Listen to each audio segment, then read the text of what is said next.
ಮುಂಬರುವ ಎಸ್ಎಸ್ಎಲ್ಸಿ ಪರೀಕ್ಷೆಗೆ ಪೂರಕವಾಗಿ ತೃತೀಯ ಭಾಷೆ ಹಿಂದಿಯ ಈ ಒಂದು ಪ್ರಶ್ನೆ ಪತ್ರಿಕೆಯನ್ನು ಮಾದರಿ ಪ್ರಶ್ನೆ ಪತ್ರಿಕೆಯನ್ನು ಬಿಡಿಸೋಣಂತೆ. ಇವತ್ತಿನ ಈ ಸೆಷನ್ನ ವಿಶೇಷ ಏನಂದರೆ ಈ ಎಲ್ಲ ಪ್ರಶ್ನೆಗಳಿಗೂ ಕೂಡ ಉತ್ತರಿಸೋಣಂತೆ. ವ್ಯಾಕರಣದ ಮಲ್ಟಿಪಲ್ ಚಾಯ್ಸ್ ಕ್ವಶನ್ಸ್ ಆಗಿರ್ಬೋದು, ಅನುರೂಪತೆಯ ಪ್ರಶ್ನೆಗಳಾಗಿರ್ಬೋದು, 1 ಮಾರ್ಕ್ಸ್ 2 ಮಾರ್ಕ್ಸ್ 3 ಮಾರ್ಕ್ಸ್ ಮತ್ತು 4 ಮಾರ್ಕ್ಸ್ನ ಪ್ರಶ್ನೆಗಳಿಗೆ ಉತ್ತರ ಆಗಿರ್ಬೋದು, ಅನುವಾದ ಆಗಿರ್ಬೋದು, ಮತ್ತು ಪದ್ಯ ಪತ್ರ ಮತ್ತು ನಿಬಂಧ ಆಗಿರ್ಬೋದು. ಇವೆಲ್ಲದಕ್ಕೂ ಕೂಡ ನಾವು ಇವತ್ತು ಉತ್ತರ ಕಂಡುಕೊಳ್ಳೋಣಂತೆ. ಇದೊಂದು ರೀತಿಯ ಈ ಒಂದು 2023-24 ಸಾಲಿನ ಈ ಹಿಂದಿ ವಿಷಯಕ್ಕೆ ಸಂಬಂಧಪಟ್ಟಂತೆ ಒಂದು ರೀತಿಯ ರೀಕ್ಯಾಪ್ ಅಂದರೆ ರಿವಿಷನ್ ಥರನೂ ಕೂಡ ಈ ಒಂದು ಸೆಷನ್ನು ಕೆಲಸ ಮಾಡುತ್ತೆ. ನೀವೇನು ಮಾಡಬೇಕು, ಇವತ್ತು ಈ ಇಡೀ ವಿಡಿಯೋವನ್ನು ನೋಡಿ ನಿಮ್ಮ ಅಭಿಪ್ರಾಯಗಳನ್ನು ತಿಳಿಸಿ, ನಿಮ್ಮ ಅಭಿಪ್ರಾಯಗಳನ್ನು ಕ್ರೋಢೀಕರಿಸಿ ಮುಂದಿನ ಒಂದು ವಿಡಿಯೋದಲ್ಲಿ ನಾವು ಅವನ್ನು ಅಡಾಪ್ಟ್ ಮಾಡ್ಕೊಳ್ತಕ್ಕಂತಹ ನಿಮ್ಮ ಸಲಹೆ ಸೂಚನೆಗಳನ್ನು ಪಾಲಿಸ್ತಕ್ಕಂತಹ ಒಂದು ಕೆಲಸವನ್ನು ಮಾಡ್ತೀವಿ. ನೀವು ತಪ್ಪದೆ ಈ ವಿಡಿಯೋವನ್ನು ಲೈಕ್ ಮಾಡಿ, ನೀವಿನ್ನೂ ನಮ್ಮ ಎಜುಕೇಷನ್ ಮುನ್ನಡೆ ಚಾನಲ್ಗೆ ಸಬ್ಸ್ಕ್ರೈಬ್ ಮಾಡ್ಕೊಳ್ಳಿದ್ರೆ ಸಬ್ಸ್ಕ್ರೈಬ್ ಮಾಡ್ಕೊಳ್ಳಿ.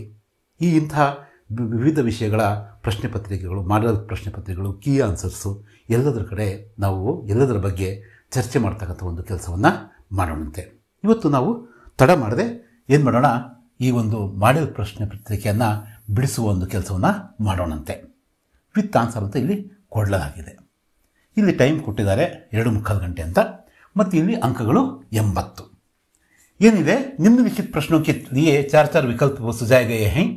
उनमें से सही विकल्प चुनकर उसके संकेताक्षर सहित उत्तर लिखिए. ಏನು ಮಾಡಬೇಕು, ನಾವು ಇಲ್ಲಿ 4 ಮಲ್ಟಿಪಲ್ ಚಾಯ್ಸ್ ಆನ್ಸರ್ ಕೊಟ್ಟಿದ್ದಾರೆ.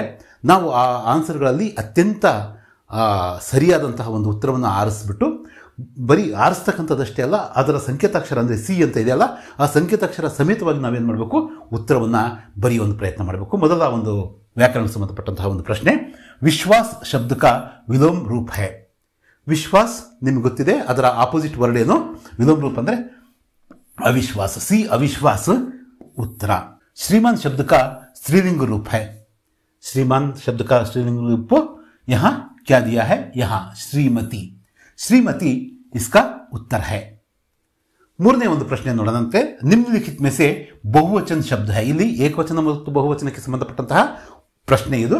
ಇಲ್ಲಿ ನಾವು ಬಹುವಚನ ಯಾವುದು, ಕೇಲ ಏಕವಚನ, ನೌಕ ಏಕವಚನ, ಮತ್ತೆ ನೌಕ, ಬಚ್ಚ ಏಕವಚನ, ಮತ್ತು ಉಳಿದಿದ್ದು ಯಾವುದು, ಪುಸ್ತಕೆ. ಇದು ಬಹುವಚನ. ಬಿ ಪುಸ್ತಕೆ ಇದಕ್ಕೆ ಸರಿಯಾದಂತಹ ಉತ್ತರ. ದೇಖ್ನಾ ಶಬ್ದಕ ಪ್ರಥಮ ಪ್ರೇರಣಾತ್ಮಕ ಕ್ರಿಯಾರೂಪ. ದೇಖ್ನಾ ಅದಕ್ಕೆ ಪ್ರಥಮ ಪ್ರೇರಣಾತ್ಮಕ ಕ್ರಿಯಾರೂಪವನ್ನು ಕೇಳ್ತಾರೆ, ದ್ವಿತೀಯ ಪ್ರೇರಣಾತ್ಮಕ ಕ್ರಿಯಾರೂಪವನ್ನು ಕೇಳಲ್ಲ. ದೇಖ್ನಾ ದಿಖಾನಾ. ಬಿ ಇದಕ್ಕೆ ಸರಿಯಾದಂತಹ ಒಂದು ಉತ್ತರ. ಸದೈವ್ ಶಬ್ದ ಮೇ ಸಂಧಿ है. कौन सी संधि है, वृद्धि संधि. उत्तर ये वृद्धि संधि. देश विदेश शब्द में समास है. क्या है यहाँ, ದೇಶ ವಿದೇಶ. ಯಾವಾಗ ನಾವು ಆಪೋಸಿಟ್ ವರ್ಡ್ಸು ಮತ್ತು ಅದಕ್ಕೆ 2 ಸಲ ದ್ವಂದ್ವ ಸಮಾಸ, ಅದು ಹೆಚ್ಚಾಗಿ ದ್ವಂದ್ವ ಸಮಾಸ ಮತ್ತು ದ್ವಿಗು ಸಮಾಸ ಕೇಳ್ತಾರೆ. ಇದು ದ್ವಂದ್ವ ಸಮಾಸ. ದ್ವಿಗು ಸಮಾಸನ ವಿಶೇಷ ಏನಂದರೆ, ಉದಾಹರಣೆಗೆ ದೋಪಹಾರ ಅಂತ ಇರುತ್ತೆ, ತ್ರಿನೇತ್ರ ಅಂತ ಇರುತ್ತೆ, ಅಂದರೆ ಅದರಲ್ಲಿ ನಂಬರನ್ನು ನಾವು ಕಾಣೋದಕ್ಕೆ ಸಿಗುತ್ತೆ. ಅದನ್ನು ನಾವೇನು ಮಾಡ್ಬೋದು, ದ್ವಿಗು ಸಮಾಸ ಅನ್ಬೋದು. ಈ ಥರ ರಾತ್ ದಿನ್, ದೇಶ ವಿದೇಶ್, ಈ ಥರದಕ್ಕೆ ನಾವು ದ್ವಂದ್ವ ಸಮಾಸ ಅಂತ ಕರಿಬಹುದು.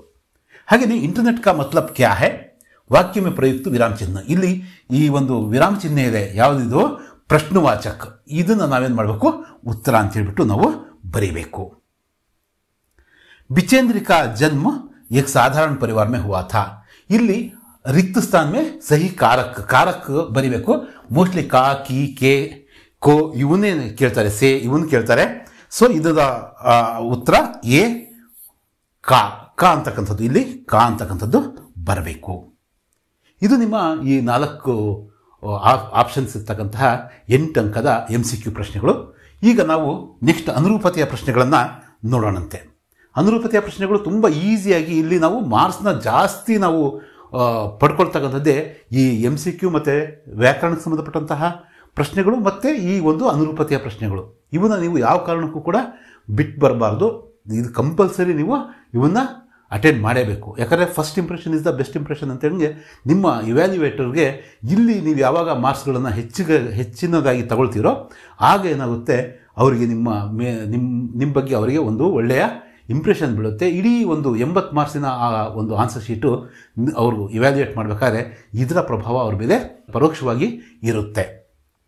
ಇಲ್ಲಿ ಏನಿದೆ, ಇಲ್ಲಿ ಮೊದಲ ಎರಡು ಪದಗಳು ಒಂದಕ್ಕೊಂದು ಸಂಬಂಧ ಇದ್ದಾವೆ. ಗಿಲ್ಲು ಕಿ ಪ್ರಿಯಲತಾ ಸೋಂಜುಹಿ. ಅದೇ ಥರ ಗಿಲ್ಲು ಕ ಪ್ರಿಯ ಖಾದ್ಯ, ಇವೆರಡಕ್ಕೂ ಯಾವುದು? ಗಿಲ್ಲು ಕ ಪ್ರಿಯ ಖಾದ್ಯ ಯಾವುದು? ಕಾಜು. ಇಲ್ಲಿ ನಾವು ಕಾಜು ಅಂತ ಬರಿಬೇಕು. ಸರಿ, ಇಲ್ಲಿ ನೋಡ್ರಿ ಬಸಂತ್ ಅಹಿರ್ಟಿಲ. ಬಸಂತ್ ಇರ್ತಕ್ಕಂಥದ್ದು ಇಲ್ಲಿ ಅಹಿರ್ಟಿಲದಲ್ಲಿ. ಹಾಗಾದ್ರೆ ಪಂಡಿತ್ ರಾಜ್ ಕಿಶೋರ್ ಎಲ್ಲಿ ಇರ್ತಾ ಇದ್ದಾರೆ? ಅವರು ಕಿಶನ್ಗಂಜ್ ಅಲ್ಲಿ ಇರ್ತಾರೆ. ಕಿಶನ್ಗಂಜ್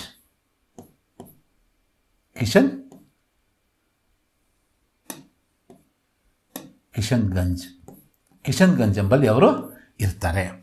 ಸೊ ಭೋಲಾ ಭಾಲಾ ಬಾಲಕೃಷ್ಣ ಆದರೆ ಚುಗಲ್ಕೋರ್ ಯಾರು? ಬಲರಾಮ್. ಇಲ್ಲಿ ನಾವು ಬಲರಾಮ್ ಅಂತಕ್ಕಂಥದ್ದನ್ನ ಬರಿಬೇಕು. ಸೂರ್ಶ್ಯಾಮ್ ಪದ್ಯದಿಂದ ಕೇಳಲಾಗಿರ್ತಕ್ಕಂಥ ಒಂದು ಪ್ರಶ್ನೆ ಇದು. ಕಾವೇರಿ ನದಿ ಆದರೆ ಜೋಗ್ ಏನು? ಇದು ಜಲಪಾತ್ ಅಥವಾ ಜಲಪ್ರಪಾತ್ ಅಂತ ಬರಿಬೇಕು. ಇದು ಕರ್ನಾಟಕ ಸಂಪದ ಪಾಠದಿಂದ ಬಂದಿರತಕ್ಕಂಥ ಒಂದು ಪ್ರಶ್ನೆ ಆಗಿತ್ತಿದು. ನೆಕ್ಸ್ಟ್ ನಾವು ನೋಡೋದಾದ್ರೆ ಒಂದು ಅಂಕದ ಪ್ರಶ್ನೆಗಳನ್ನ ಇಲ್ಲಿ ಕೇಳಲಾಗಿದೆ. ಏನು? ನಿಮ್ನಲಿಖಿತ ಪ್ರಶ್ನೆ के उत्तर एक एक वाक्यों में लिखिए. ಒಂದೊಂದು ವಾಕ್ಯದಲ್ಲಿ ನಾವು ಬರಿಬೇಕು. ಒಟ್ಟು 4 ಪ್ರಶ್ನೆಗಳನ್ನ ಇಲ್ಲಿ ಕೇಳ್ತಾರೆ. ಇಂಟರ್ನೆಟ್ का अर्थ क्या है? ಇದು ಡೆಫಿನೇಷನ್. ಇದನ್ನು ನಾವು ತುಂಬಾ ಚೆನ್ನಾಗಿ ನೆನಪಿಟ್ಕೋಬೇಕಾಗುತ್ತೆ. इंटरनेट का अर्थ है अनगिनत कंप्यूटरों के कई अंतर्जालों का एक दूसरे से संबंध स्थापित करने का जाल है. ಇಷ್ಟನ್ನು ನಾವು ಸ್ಪಷ್ಟವಾಗಿ ಬರೀಲೇಬೇಕು. ಹಾಗೇನೆ समय किसका दिया हुआ? अनुपम धन है. समय भगवान का दिया हुआ अनुपम धन है. कर्नाटक में कौन कौन से जलप्रपात हैं? कर्नाटक में जोग, अब्बी, गोकाक, शिवन समुद्र आदि जलप्रपात हैं ಅಂತ ಬರೀಬೇಕು. खेल में कौन बेईमानी करता है? खेल में रामू बेईमानी करता है ಅಂತ ಹೇಳ್ಬಿಟ್ಟು ಶ್ಯಾಮು ಹೇಳ್ತಾನೆ. ಅದನ್ನು ನಾವಿಲ್ಲಿ ಬರ್ತಿದ್ದೀವಿ. ನೆಕ್ಸ್ಟ್ 2 ಮಾರ್ಕ್ಸ್ನ ಕ್ವಶನ್ಗಳಿಗೆ ಉತ್ತರಗಳನ್ನು ನಾವು ಬೇಗ ನೋಡ್ಕೊಳ್ತಾ ಹೋಗೋಣಂತೆ. ಒಟ್ಟು 8 ಪ್ರಶ್ನೆಗಳಿದ್ದಾವೆ. 2 ಅಥವಾ 3 ವಾಕ್ಯದಲ್ಲಿ ನಾವೇನು ಮಾಡಬೇಕು? ಇವನ್ನ ಉತ್ತರಿಸಬೇಕು. ಲೇಖಕ್ ನೇ ಕಮರಾ ಛೋಡ್ಕರ್ ಜಾನೆ ಕಾ ನಿರ್ಣಯ ಕ್ಯೂ ಕಿಯಾ? ಲೇಖಕರು ಯಾವ ಒಂದು ಪಾಠದಿಂದ ಕೇಳಿದ್ದಾರೆ ಈ ಪ್ರಶ್ನೆ ಅಂದರೆ ಇಮಾನ್ದಾರೋಂ ಕಿ ಸಮ್ಮೇಳನ ಮೇ ಪಾಠದಿಂದ ಕೇಳಿದ್ದಾರೆ. ಲೇಖಕರು ಏನು ಮಾಡ್ತಾರೆ? ಮನೆ ಬಿಟ್ಟು, ಆ ರೂಮ್ ಬಿಟ್ಟು, ಆ ಹೋಟೆಲ್ನ ಅವರು ಇರೋದಕ್ಕೆ ವಸತಿಯನ್ನು ಕೊಟ್ಟಿದ್ರು, ಆ ರೂಮನ್ನು ಬಿಟ್ಟು ಹೋಗೋಣ ಅಂತ ಹೇಳ್ಬಿಟ್ಟು ನಿರ್ಧಾರ ಮಾಡ್ತಾರೆ. ಯಾಕೆ ಆ ರೀತಿಯ ನಿರ್ಧಾರಕ್ಕೆ ಲೇಖಕರು ಬರ್ತಾರೆ ಅಂತಕ್ಕಂಥದ್ದು ಪ್ರಶ್ನೆ. ಲೇಖಕ್ಕೆ ಕಮರೆ ಸೆ ಚಪ್ಪಲ್, ಚಾದರ್, ಕಂಬಲ್ यहाँ तक कि ताला तक चोरी हो गया था. वे सोचने लगे कि अगर मैं कुछ और देर तक रहूं तो मैं खुद चोरी हो जाऊंगा. इस छोड़कर उन्होंने कमरा छोड़कर जाने का निर्णय किया. ಅವರು ಅಲ್ಲಿದ್ದಾಗ ಅವರ ಚಪ್ಪಲಿ, ಅವರ ಬೆಡ್ಶೀಟು, ಅವರ ಒಂದು ಕಂಬಳಿ ಅಷ್ಟಕ್ಕೂ ಅವ್ರು ಹಾಕ್ತಕ್ಕಂಥ ಏನಾಗಿತ್ತು? ತಾಳ ಅಂದರೆ ಬೀಗ ಮತ್ತು ಬೀಗದ ಕೈಗಳು ಕೂಡ ಏನಾಗಿದ್ವು? ಕಳ್ತನ ಆಗಿದ್ವು. ಅವರೇನು ಯೋಚನೆ ಮಾಡ್ತಾ ಇದ್ರು? ನಾನು ಇನ್ನೂ ಸ್ವಲ್ಪ ಹೊತ್ತು, ಥೋಡಿ ದೇರ್ ಅಂದರೆ ಸ್ವಲ್ಪ ಹೊತ್ತು ನಾನು ಇಲ್ಲೇ ಇದ್ದರೆ ನನ್ನನ್ನು ಕೂಡ ಯಾರಾದರೂ ಕೂಡ ಪ್ರಾಮಾಣಿಕರು ಕಳ್ತನ ಮಾಡಿಬಿಡ್ಬೋದು ಅಂತಕ್ಕಂಥ ಒಂದು ಭಯ ಅವ್ರನ್ನ ಕಾಡೋದಕ್ಕೆ ಶುರು ಮಾಡ್ತು. ಹಾಗಾಗಿ ಅವರು ತಕ್ಷಣ ರೂಮನ್ನು ವೇಕೆಂಟ್ ಮಾಡಿ ಅವ್ರೇನು ಮಾಡ್ಬೇಕು ಅಂದ್ಕೊಂಡಿದ್ರು? ಊರಿಗೆ ಹೊರಡಬೇಕು ಅಂತ ಅವರು ತೀರ್ಮಾನ ಮಾಡಿದರು. ಈ ಗವರ್ನೆನ್ಸ್ ಕ್ಯಾ ಹೈ? ಈ ಗವರ್ನೆನ್ಸ್ ಅಂತಕ್ಕಂಥದ್ದು ಏನು? ಇಂಟರ್ನೆಟ್ ಕ್ರಾಂತಿ ಪಾಠದಿಂದ ಕೇಳಿರ್ತಕ್ಕಂಥ ಪ್ರಶ್ನೆ. ಈ ಗವರ್ನೆನ್ಸ್ ದ್ವಾರಾ ಸರ್ಕಾರ ಕೆ ಸಭಿ कामकाज का विवरण, अभिलेख, सरकारी आदेश आदि का यथावत लेने की सूचित किया जाता है. इससे प्रशासन पारदर्शी बनता है. ಇಲ್ಲಿ ಈ ಗವರ್ನೆನ್ಸ್ನ ಒಂದು ಡೆಫಿನೇಷನ್ ಏನಿದೆಯೋ ಅದನ್ನು ಇಲ್ಲಿ ಕೊಡಲಾಗಿದೆ. ಈ ಗವರ್ನೆನ್ಸ್ ಮುಖಾಂತರ ಸರ್ಕಾರದ ಎಲ್ಲ ಕೆಲಸಗಳ ಒಂದು ವಿವರಣೆ, ಅದರ ಒಂದು ಅಭಿಲೇಖಗಳನ್ನು ಮತ್ತು ಅವರ ಆದೇಶಗಳು ಅವೆಲ್ಲದರನ್ನು ಯಥಾವತ್ತಾಗಿ ಸೂಚನೆಗೊಳಿಸ್ತಕ್ಕಂಥದ್ದಕ್ಕೆ ಈ ಗವರ್ನೆನ್ಸ್ ಅಥವಾ ಈ ಆಡಳಿತ ಅಥವಾ ಏನಂತ ಕರೀತಾರೆ? ಹಿಂದಿಯಲ್ಲಿ ಈ ಪ್ರಶಾಸನ ಅಂತ ಕರೀತಾರೆ. ಬಸಂತ್ ಕೆ ಪೈರ್ ದೇಖ್ಕರ್ ಡಾಕ್ಟರ್ ನೇ ಕ್ಯಾ ಕಹಾ? ಇದು ಬಸಂತ್ ಕಿ ಸಚ್ಚಾಯಿ ಪಾಠದಿಂದ ಕೇಳಿರ್ತಕ್ಕಂಥದ್ದು. ಈ ಮೋಟಾರ್ ದುರ್ಘಟನೆಯಲ್ಲಿ ಅಂದರೆ ಆಕ್ಸಿಡೆಂಟಲ್ಲಿ ಏನಾಗಿರುತ್ತೆ? ಬಸಂತ್ನ ಒಂದು ಕಾಲು ತುಂಬ ಜಜ್ಜೋಗಿರುತ್ತೆ. ಅದನ್ನು ನೋಡ್ಬಿಟ್ಟು ಡಾಕ್ಟರ್ ಏನು ಹೇಳ್ತಾರೆ? बसंत के पैर देखकर डॉक्टर ने कहा कि पैर की हड्डी टूट गई है, स्क्रीन करके देखना होगा, दूसरा पैर ठीक है पर इसे अभी अस्पताल जाना चाहिए. ಏನು ಕಾಲು ನೋಡ್ಬಿಟ್ಟು ಏನಂದ್ರು? ಒಂದು ಮೂಳೆ, ಏನು ಇದು ಹಡ್ಡಿ ಅಂದರೆ ಮೂಳೆ, ಒಂದು ಕಾಲಿನ ಮೂಳೆ ಮುರಿದೋಗಿದೆ, ಇನ್ನೊಂದು ಕಾಲು ಚೆನ್ನಾಗಿದೆ, ಇನ್ನು ಸ್ಕ್ರೀನ್ ಮಾಡಿ ಅಂದರೆ ಎಕ್ಸ್ರೇ ತೆಗೆದು ನೋಡಬೇಕು. ಇವನಿಗೆ ತಕ್ಷಣ ಏನು ಮಾಡಬೇಕು? ಬಸಂತನನ್ನು ಆಸ್ಪತ್ರೆಗೆ ಕರ್ಕೊಂಡು ಹೋಗಬೇಕು ಅಂತ ಹೇಳ್ಬಿಟ್ಟು ಅವರು ಪಂಡಿತ್ ರಾಜ್ಕಿಶೋರ್ ಮತ್ತು ಪ್ರತಾಪ್ಗೆ ಹೇಳ್ತಾರೆ. 20ನೇ ಪ್ರಶ್ನೆ. ಆಶಿಯಾ ಮಾಜಿ ಅಬ್ದುಲ್ ಕಲಾಂ ಕೋ ಖಾನೆ ಮೇ ಕ್ಯಾ ಕ್ಯಾ ದೇತಿ ಥಿ? ಇದು ಮೇರಾ ಬಚ್ಪನ್ ಪಾಠದಿಂದ ಕೇಳಿರ್ತಕ್ಕಂಥ ಒಂದು 2 ಅಂಕದ ಪ್ರಶ್ನೆ. ಆಶಿಯಮ್ಮ ಅವರು ಅಂದರೆ ಅಬ್ದುಲ್ ಕಲಾಂ ಜಿ ಅವರ ತಾಯಿಯವರು, ಅವರು ಅವರಿಗೆ ಊಟದಲ್ಲಿ ತನ್ನ ಮಗನಾದಂತಹ ಅಬ್ದುಲ್ ಕಲಾಂ ಅವರಿಗೆ ಊಟದಲ್ಲಿ ಬಾಳೆ ಎಲೆ ಹಾಸಿ ಏನೇನನ್ನು ಕೊಡ್ತಾ ಇದ್ರು ಅಂತ ಕೇಳಿದರೆ, आशी अम्मा जी अब्दुल कलाम जी को सामने केले का पत्ता बिछाकर और फिर उस पर चावल एवं सुगंधित ಇದು ಇಲ್ಲಿ ತಪ್ಪಿದೆ, सुगंधित स्वादिष्ट सांभर डालती, साथ में घर का बना अचार और नारियल की ताजी चटनी देती थी. ಏನು ಮಾಡ್ತಾ ಇದ್ರು ಅವರು, ಬಾಳೆ ಎಲೆಯನ್ನು ಹಾಸಿ ಅದರ ಮೇಲೆ ಅನ್ನ, ಚಾವಲ್ ಅಂದರೆ ಅಕ್ಕಿ ಆಗುತ್ತೆ, ಅನ್ನ ಆಗುತ್ತೆ. ಇದು ರೈಸ್ ಅಂದರೂ ಕೂಡ ಅನ್ನ ಅಕ್ಕಿ ಎರಡೂ ಆಗ್ತಾವಲ್ಲ ಹಾಗೆ. ಇಲ್ಲಿ ಚಾವಲ್, ಅನ್ನ ಮತ್ತು ಸುಗಂಧಿತ ಸ್ವಾದಿಷ್ಟವಾದಂತಹ ಸಾಂಬಾರನ್ನು ಹಾಕ್ತಾಯಿದ್ರು. ಜೊತೆಗೆ ಮನೆಯಲ್ಲೇ ತಯಾರಿಸ್ತಕ್ಕಂತಹ ಉಪ್ಪಿನಕಾಯಿ ಇರ್ತಾ ಇತ್ತು ಮತ್ತು ತೆಂಗಿನ ಚಟ್ನಿ, ಕಾಯಿ ಚಟ್ನಿ ಕೂಡ ಇರ್ತಾ ಇತ್ತು. ದಿನಕರ್ ಜಿ ಕೆ ಅನುಸಾರ ಮಾನವ ಕ ಸಹಿ ಪರಿಚಯ ಕ್ಯಾ ಹೈ. ದಿನಕರ್ ಜಿ ಅವರ ಪ್ರಕಾರ, ಅಂದರೆ ಅಭಿನವ್ ಮನುಷ್ಯ ಪದ್ಯದ ಒಂದು ಪ್ರಶ್ನೆ, ರಾಮಧಾರಿ ಸಿಂಗ್ ದಿನಕರ್ ಜಿ ಅವರ ಪ್ರಕಾರ ಮನುಷ್ಯನ ನಿಜವಾದ ಒಂದು ಪರಿಚಯ ಅಂದರೆ ಏನು ಅಂತಕ್ಕಂಥದ್ದು. दिनकर जी के अनुसार मानव का सही परिचय यह है. दिनकर जी इस कविता द्वारा यह संदेश देना चाहते हैं कि मानव ने प्रकृति के हर तत्व पर विजय प्राप्त कर ली है, किंतु विडंबना है यह है कि उसने स्वयं को नहीं पहचाना, अपने भाईचारों को नहीं पहचाना. प्रकृति पर विजय प्राप्त करना मनुष्य की साधना है. मानव के बीच स्नेह संबंध बांधना मानव की सिद्धि है. जो मानव दूसरे मानव से प्रेम का रिश्ता जोड़कर आपस की दूरी को मिटाए, वही मानव कहलाने के अधिकारी होगा. ದಿನಕರ್ ಜಿ ಅವರು ಈ ಅಭಿನವ ಮನುಷ್ಯ ಪದ್ಯದಲ್ಲಿ ಏನು ಹೇಳಿದ್ದಾರೆ ಅಂದರೆ, ಆತ ಪ್ರಕೃತಿಯಲ್ಲಿ ಸಾಕಷ್ಟು ಸಾಧನೆಯನ್ನು, ಭೌತಿಕ ಸಾಧನೆಗಳನ್ನು, ಲೌಕಿಕ ಸಾಧನೆಗಳನ್ನು ಮಾಡಿದಾನೆ ನಿಜ. ಅವೆಲ್ಲವೂ ಕೂಡ ಅವನು ಜಯಶಾಲಿ ಅಂತಕ್ಕಂಥದ್ದನ್ನು ಬಿಂಬಿಸ್ತಿದ್ದಾವೆ. ಆದರೆ ವಿಡಂಬನೆ ಏನಪ್ಪ ಅಂದರೆ, ಮನುಷ್ಯನಾದಂಥವನು ತನ್ನನ್ನು ತಾನು ಅಪರಿಚಿತನಾಗಿದ್ದಾನೆ. ತನ್ನೊಂದಿಗಿರ್ತಕ್ಕಂಥ ಜನರನ್ನು ಅವನು ಪ್ರೀತಿಸ್ತಾ ಇಲ್ಲ. ನಿಜವಾದ ಬುದ್ಧಿವಂತ, ನಿಜವಾದ ಪಂಡಿತ, ನಿಜವಾದ ವಿದ್ವಾಂಸ ಯಾರಪ್ಪ ಅಂದರೆ, ಯಾರು ಮನುಷ್ಯನ ನಡುವೆ ಸ್ನೇಹದ, ಪ್ರೀತಿಯ, ವಿಶ್ವಾಸದ ಒಂದು ಬಾಂಧವ್ಯವನ್ನು ಯಾರು ಹೊಂದುತ್ತಾರೋ, ಆ ಥರ ಇಷ್ಟ ಅಂತ ಹೇಳಿದ ನೋಡ್ರಿ, ಆ ಥರದ ಪ್ರೀತಿಯ ಸಂಬಂಧವನ್ನು ಯಾರು ಹೊಂದಿರ್ತಾರೋ ಅವರೇ ನಿಜವಾದ ಮನುಷ್ಯನಾಗೋದಕ್ಕೆ ಲಾಯಕ್ಕು. ಆತನನ್ನು ನಾವು ಮನುಷ್ಯ ಅಂತ ಒಪ್ಕೋಬೋದು. ಅದು ಮನುಷ್ಯನ ಸಿದ್ಧಿ ಅಂತ ಈ ಒಂದು ಪದ್ಯದಲ್ಲಿ ಮನುಷ್ಯನ ನಿಜವಾದ ಪರಿಚಯವನ್ನು ಯಾರು ನಮ್ಮ ರಾಮಧಾರಿ ಸಿಂಗ್ ದಿನಕರ್ ಅವರು ಕೊಟ್ಟಿದ್ದಾರೆ. ಅದನ್ನು ನಾವಿಲ್ಲಿ ಬರೀಬೇಕು. ಲೇಖಿಕಾನೆ ಗಿಲ್ಲು ಕೆ ಪ್ರಾಣ ಕೈಸೆ ಬಚಾಯೆ. ಗಿಲ್ಲು ಪಾಠದ ಒಂದು ಪ್ರಶ್ನೆ. ಲೇಖಕಿಯಾದಂತಹ ಮಹಾದೇವಿ ವರ್ಮಾ ಅವರು ಹೇಗೆ ಗಿಲ್ಲುವಿನ ಪ್ರಾಣವನ್ನು ಉಳಿಸಿದ್ರು ಅಂತಕ್ಕಂಥದ್ದು ಪ್ರಶ್ನೆ.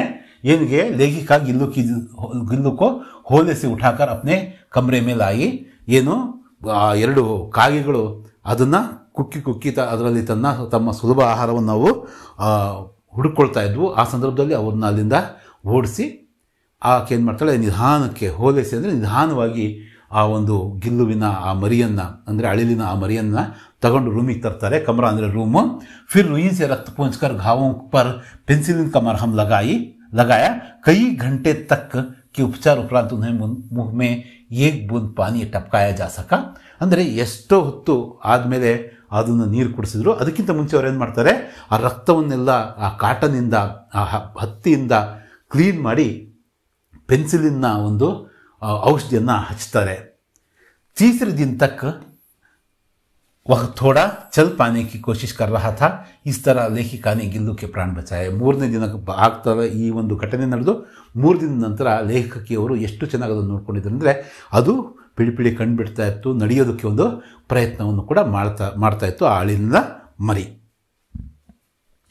ಭಾರತ್ ಮಾಕೆ ಪ್ರಕೃತಿ ಸೌಂದರ್ಯ का वर्णन कीजिए. ಈ ಮಾತೃಭೂಮಿಯ ಪದ್ಯದ 2 ಅಂಕದ ಈ ಒಂದು ಪ್ರಶ್ನೆ ಇದು. ಇಲ್ಲಿ 2 ಥರದ ಪ್ರಶ್ನೆ. ಮಾಕೆ ಪ್ರಾಕೃತಿಕ ಸೌಂದರ್ಯಕ್ಕೆ ಬಾರೆ ಮೇಲೆ ಲಿಖಿ ಅಂತ ಕೇಳ್ಬೋದು, ಅಥವಾ ಸ್ವರೂಪಕ್ಕೆ ಬಾರೆ ಮೇಲೆ ಕೇಳ್ಬೋದು. ಅದು ಸ್ವರೂಪ ಹೇಗಿತ್ತು ಅಂತ ಕೇಳ್ಬೋದು, ಅಥವಾ ಪ್ರಕೃತಿ ಸೌಂದರ್ಯ ಹೇಗಿತ್ತು ಅಂತ ಕೇಳ್ಬೋದು. ಮುಖ್ಯವಾಗಿ ಇವೆರಡು ಪ್ರಶ್ನೆಗಳನ್ನು ನಿಮಗೆ ಕೊನೆಯ ಒಬ್ಬ ಪ್ಯಾರಾಗ್ರಾಫಿಂದ ಕೇಳಬಹುದು. प्रकृति भारत माने की प्रकृति हरे भरे खेतों से और फल फूलों से भरे वन से युक्त हरियाली से सुशोभित है. इतना ही नहीं, व्यापक खनिजों से भरा धन राशि से भी भारत में सुशोभित है. ಇಲ್ಲಿ ಎಲ್ಲ ಕಡೆ ಹಸಿರಿನಿಂದ ಕಂಗೊಳಿಸ್ತಕ್ಕಂತಹ ವನ ಉಪವನಗಳಿದ್ದಾವೆ. ಹಾಗೆಯೇ ವ್ಯಾಪಕವಾದಂಥ ಖನಿಜ ಸಂಪತ್ತು ಕೂಡ ಈ ಒಂದು ಪ್ರಕೃತಿಯಲ್ಲಿ ಅಡಕವಾಗಿದೆ. ಸತ್ಯ ಕ್ಯಾ ಹೋತಾ ಹೈ, ಉಸ್ಕಾ ರೂಪ ಕೈಸೆ ಹೋತಾ ಹೈ. ಸತ್ಯ ಹೇಗಿರುತ್ತೆ, ಅದರ ಒಂದು ಸ್ವರೂಪ ಹೇಗಿರುತ್ತೆ ಅಂತ ಹೇಳ್ಬಿಟ್ಟು ಒಂದು ಪ್ರಶ್ನೆಯನ್ನು ಇಲ್ಲಿ ಕೇಳಿದರೆ, ಸತ್ಯ ಭೋಲಾ ಭಾಲ अपनी आंखों से जो देखा बिना नमक मिर्च लगाए बोल दिया वही सत्य है दृष्टि का प्रतिबिंब ज्ञान की प्रतिलिपि आत्मा की वाणी ही इसका ರೂಪ है. ಇಲ್ಲಿ ಏನು ಕೇಳಿದರೆ 2 ಅಂಕದ ಆಕ್ಚುಲಿ ನಾನು ಇಟ್ಟದಿಂದ 2 ಪ್ರಶ್ನೆಗಳನ್ನು ಕೇಳ್ತಾರೆ. ಒಂದು ಶನಿ ಸಬ್ಸೆ ಸುಂದರ ಗ್ರಹ ಇಂದ ಒಂದು ಪ್ರಶ್ನೆ, ಇನ್ನೊಂದು ಸತ್ಯಕ್ಕೆ ಮಹಿಮಾ ಮತ್ತು ನಾಗರಿಕ ಕರ್ತವ್ಯದಿಂದ ಒಂದೊಂದು. ನೀವು ಅಟ್ಲೀಸ್ಟ್ ಶನಿ ಸಬ್ಸೆ ಸುಂದರ ಗ್ರಹ ಒಂದು ಪ್ರಶ್ನೆ ಮತ್ತು ಈ ಸತ್ಯಕ್ಕೆ ಮಹಿಮಾದಿಂದ ಇನ್ನೊಂದು ಪ್ರಶ್ನೆಯನ್ನು ನೀವು ಓದ್ಕೊಳ್ಳೇಬೇಕು. ಇವೆರಡು ಪೂರಕ ವಾಚನದಿಂದ ಇವೆರಡು ಪಾಠಗಳನ್ನಾದರೂ ನೀವು ಕನಿಷ್ಠ ಓದಬೇಕು. 3ರಲ್ಲಿ 2 ಅಂತೂ ಓದಲೇಬೇಕು. ಶನಿ ಸಬ್ಸೆ ಸುಂದರ ಗ್ರಹ ಅದು ಮಸ್ಟ್ ಅಂಡ್ ಶುಡ್. ಇಲ್ಲಿ ಏನು ಕೇಳಿದರೆ ಸತ್ಯ ಅಂತಕ್ಕಂಥದ್ದು ಏನು, ಅದರ ರೂಪ ಹೇಗಿರುತ್ತೆ ಅಂತ. ಸತ್ಯ ಅಂತಕ್ಕಂಥದ್ದು ತುಂಬ ಮುಗ್ಧತೆಯಿಂದ ಕೂಡಿರುತ್ತೆ.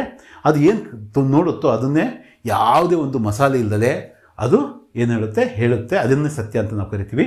ಇದು ನಮ್ಮ ದೃಷ್ಟಿಯ ಪ್ರತಿಬಿಂಬ ಥರದ್ದು, ಜ್ಞಾನದ ಪ್ರತಿಲಿಪಿ ಥರದ್ದು, ನಮ್ಮ ಆತ್ಮದ ಮಾತು. ಅದು ವಾಣಿ ಅಂದರೆ ಮಾತು, ಭಾಷೆ ಅಂತಕ್ಕಂಥ ಅರ್ಥ ಬರುತ್ತೆ. ನೆಕ್ಸ್ಟ್ ಏನಿದೆ, 3 ಅಂಕದ ಪ್ರಶ್ನೆಗಳಿದ್ದಾವೆ. ನಿಮ್ನಲಿಖಿತ ಪ್ರಶ್ನೋं के उत्तर 3 या 4 वाक्यों में लिखिए. ಒಟ್ಟು 9 ಪ್ರಶ್ನೆಗಳಿರ್ತವೆ 27 ಅಂಕಕ್ಕೆ. ಮೊದಲ ಪ್ರಶ್ನೆ ಏನಿದೆ, ಗಾಂವ್ ಕೋ ಸಫಾಯಿ ಕೆ ಲಿಯೆ ಬಾಲಕ್ ಕ್ಯಾ ಕಾಮ್ತೆ ಹೈ. ಅಂದರೆ ಗಾಂವ್ ಕಿ, ಇದು ಗಾಂವ್ ಕೋ ಅಲ್ಲ, ಗಾಂವ್ ಕಿ ಅಂದರೆ ಊರಿನ ಒಂದು ಕ್ಲೀನ್ಗೋಸ್ಕರ ಆ ಮಕ್ಕಳು, ಬಾಲಶಕ್ತಿಯಲ್ಲಿ ಇರ್ತಕ್ಕಂತಹ ಆ ಮಕ್ಕಳೆಲ್ಲರೂ ಸೇರಿ ಏನೇನು ಕೆಲಸಗಳನ್ನು ನಿರ್ವಹಿಸ್ತಾರೆ ಅಂತ ಇಲ್ಲಿ. ಇದನ್ನು ನಾವು ಪಾಠದ ಒಂದು ಈಗ ಇಬ್ಬರು ಮಾತಾಡ್ತಾ ಇರ್ತಾರಲ್ಲ ಅವರೆಲ್ಲರೂ ಕೂಡ ನಾವು ಟೋಲಿ ಮಾಡ್ಕೊಂಡು ಈ ಕೆಲಸ ಮಾಡೋಣ ಅಂತ ಆ ಪ್ಯಾರಾಗ್ರಾಫಿಂದ ಈ ಉತ್ತರವನ್ನು ನಾವು ಬರೀಬಹುದು. अपना स्कूल के परिसर को स्वच्छ रखना, गंदगी को दूर करना, गांव के कई गड्ढे हैं उनको मिट्टी से ढांपना, गांव का कूड़ा डालने के लिए निश्चित जगह बनाना, गांव को हरा भरा रखना, चारों तरफ पेड़ पौधे, ಇದು पेड़ पौधे लगाना, घरों में भी फलदार पेड़ लगाना, बाल शक्ति के बालक ये सब काम करते हैं. ಏನು ಮಾಡ್ತಾರೆ ಬಾಲಶಕ್ತಿಯ ಆ ಬಾಲಕರು ಅಂದರೆ ತಮ್ಮ ಶಾಲಾ ಪರಿಸರವನ್ನು ಮೊದಲು ಸ್ವಚ್ಛವಾಗಿ ಇಟ್ಕೊಳ್ತಾರೆ. ಹಾಗೆಯೇ ಊರಿನಲ್ಲಿರ್ತಕ್ಕಂತಹ ಈ ಒಂದು ಕಸವನ್ನು ಒಂದು ಕಡೆ ಹಾಕೋದಕ್ಕೆ ಒಂದು ವ್ಯವಸ್ಥೆ ಮಾಡ್ತಾರೆ. ಊರಲ್ಲಿ ದಾರಿಯಲ್ಲಿರ್ತಕ್ಕಂತಹ ಆ ಒಂದು ಬಿದ್ದಿರ್ತಕ್ಕಂಥ ಗುಂಡಿಗಳನ್ನು ಮುಚ್ಚೋ ವ್ಯವಸ್ಥೆ ಮಾಡ್ತಾರೆ. ಮಣ್ಣಿಂದ ಅವನ್ನು ಮುಚ್ಚಬೇಕು ಅಂತ ಅಂದ್ಕೊಳ್ತಾರೆ. ಜೊತೆಗೆ ಈ ಕಸವನ್ನು ಹಾಕೋದಕ್ಕೆ ಒಂದು ನಿಶ್ಚಿತ ಒಂದು ಪ್ಲೇಸನ್ನು ಕೂಡ ಅವರು ತಯಾರು ಮಾಡ್ತಾರೆ. ಊರನ್ನೆಲ್ಲ ಸ್ವಚ್ಛವಾಗಿಡೋದಕ್ಕೆ, ಸುಂದರವಾಗಿಡೋದಕ್ಕೆ ಅವರು ಗಿಡ ಮರಗಳನ್ನು ಬೆಳೆಸೋ ಒಂದು ಪ್ರಯತ್ನ ಪಡ್ತಾರೆ. ಮತ್ತು 4 ಕಡೆ ಆ ಒಂದು ಸಸಿಗಳನ್ನು ನೆಡ್ತಾರೆ ಸಹ. ಜೊತೆಗೆ ಮನೆಯ ಮುಂದೆ ಯಾವಾದರೂ ಹಣ್ಣನ್ನು ಕೊಡ್ತಕ್ಕಂತಹ ಆ ಮರಗಳನ್ನು ಅವರು, ಅದು ಮಾವಾಗಿರ್ಬೋದು ಮತ್ತು ಬೇರೆ ಬೇರೆ ಒಂದು ಹಣ್ಣನ್ನು ಕೊಡ್ತಕ್ಕಂಥ, ಫಲವನ್ನು ಕೊಡ್ತಕ್ಕಂಥ ಒಂದು ಮರಗಳನ್ನು ನೆಡ್ತಾರೆ. ಈ ಎಲ್ಲ ಕೆಲಸಗಳನ್ನು ಮಾಡಿಬಿಟ್ಟು ಆ ಒಂದು ಊರನ್ನು ಆದರ್ಶ ಗ್ರಾಮವನ್ನಾಗಿ ಅವರು ತಿದ್ದಿಟ್ಟಿರ್ತಾರೆ. ನೆಕ್ಸ್ಟ್ ಪ್ರಶ್ನೆ ಕರ್ನಾಟಕ ಸಂಪದದಿಂದ ಕೇಳಿರ್ತಕ್ಕಂಥದ್ದು. ಕರ್ನಾಟಕ ಸಾಹಿತ್ಯಕಾರನೇ ಕನ್ನಡ ಸಾಹಿತ್ಯ ತಥಾ ಸಂಸ್ಕೃತಿ ಕೋ ಕ್ಯಾ ದೇನ್ ಹೈ. ಅಂದರೆ ನಮ್ಮ ಸಾಹಿತಿಗಳು, ನಮ್ಮ ಕವಿಗಳು ಇವರೆಲ್ಲರೂ ಕೂಡ ಕನ್ನಡ ಸಾಹಿತ್ಯಕ್ಕೆ ಕೊಟ್ಟಿರ್ತಕ್ಕಂತಹ ಕೊಡುಗೆ ಏನು ಅಂತ ಕೇಳಿದರೆ ಇಲ್ಲಿ ಅದನ್ನು ನಾವು ಹೀಗೆ ಬರೀಬಹುದು. कर्नाटक के अनेक साहित्यकारों ने सारे संसार में कर्नाटक की कीर्ति फैलाई है. वचनकार बसवण्णा क्रांतिकारी समाज सुधारक थे. अक्का महादेवी, अलम प्रभु, सर्वज्ञ जैसे अनेक संतों ने प्रेम दया और धर्म की सीख दी है. पुरंदरदास, कनकदास आदि कवियों ने भक्ति और नीति के गीत गाए हैं. पंप, रन्न, पुन्न, हरिहर, राघवांक आदि कवियों ने कन्नड़ साहित्य को समृद्ध किया है. अब तक कर्नाटक के 8 साहित्यकारों ने ज्ञानपीठ पुरस्कार मिल चुकी है. यह कन्नड़ भाषा, साहित्य, संस्कृति और कर्नाटक के लिए गौरव का विषय है.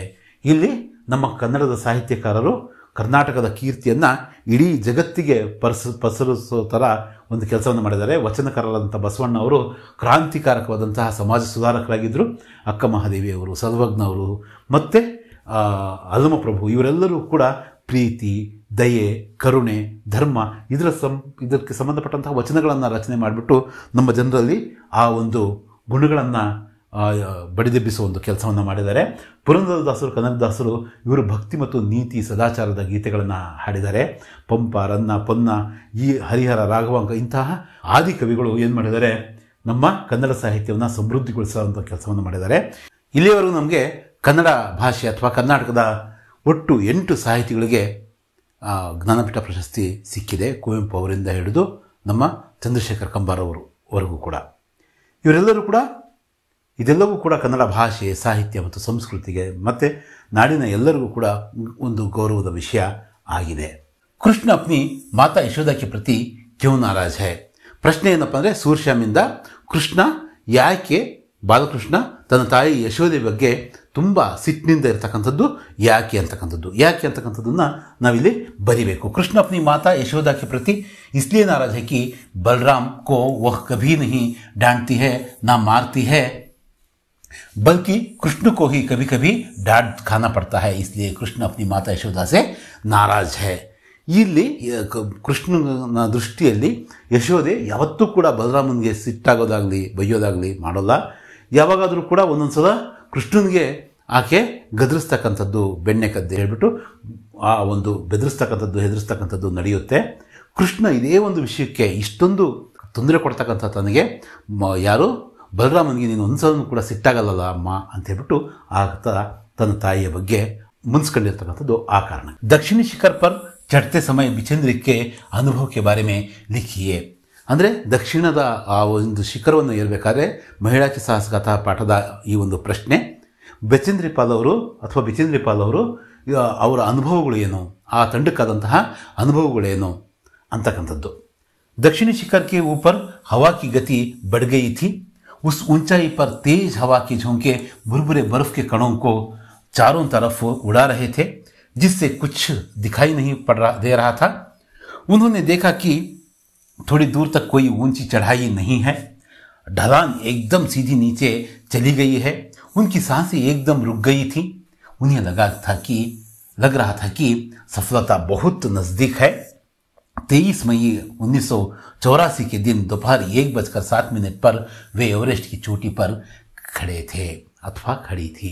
ಎವರೆಸ್ಟ್ನ ಆ ಒಂದು ಶಿಖರದ ತುದಿಗೆ ಹೋಗಬೇಕಾದ್ರೆ ಅಲ್ಲಿ ಜೋರಾದಂತಹ ಗಾಳಿ ಬೀಸ್ತಾ ಇತ್ತು. ಆ ಗಾಳಿಗೆ ಹಿಮದ ಕಣಗಳು ಏನಾಗ್ತಾ ಇದ್ವು, ಒಂದು ರೀತಿಯಲ್ಲಿ ಭುರ್ಭುರೆ ಅಂದರೆ ಆ ಒಂದು ಹಗುರವಾಗಿ ಎಲ್ಲ ಕಡೆನೂ ಅವು ಹರಡ್ಕೊಂಡಿದ್ವು. ಹಾಗೆಯೇ 4 ಕಡೆ ಇವೆಲ್ಲವೂ ಕೂಡ ಮಂಜಿನಿಂದ ತುಂಬಿಕೊಂಡಿರೋದ್ರಿಂದ ಏನು ಕೂಡ ಕಾಣಿಸ್ತಾ ಇರಲಿಲ್ಲ.